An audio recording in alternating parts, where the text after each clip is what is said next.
యూట్యూబ్లో థంబ్నెయిల్స్ చేసేవాళ్ళు పిల్లల పట్ల ఆడవాళ్ళ పట్ల చాలా అసభ్యంగా పెడుతున్నారు.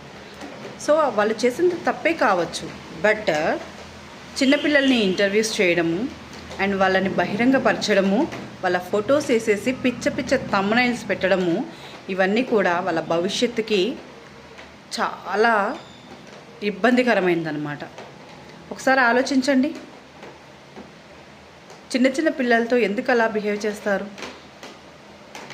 వాళ్ళకి ఏం తెలుసు?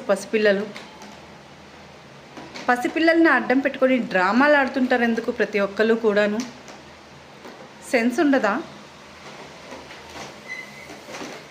వాళ్ళు ఎంత భావోద్వేగానికి గురవుతారు. స్కూల్లో వాళ్ళకి తోటి పిల్లలు మర్యాద ఇస్తారా?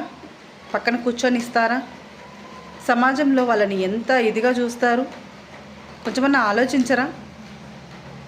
ఈరోజు మనకు ఛానల్ ఉంది, ఏది పడితే అది రాసేద్దాము, ఏది పడితే అది చెప్పేద్దాము, ఏది పడితే అది థంబ్నెయిల్ పెట్టేద్దాము అనుకొని మన వ్యూస్ కోసము అండ్ మన ప్రాఫిట్ కోసము చూసుకుంటే వాళ్ళ భవిష్యత్తు ఎప్పటికీ ఈ వీడియో అలాగే ఉంటుంది, ఎప్పటికీ ఆ పిక్ థంబ్నెయిల్ అలాగే ఉంటుంది.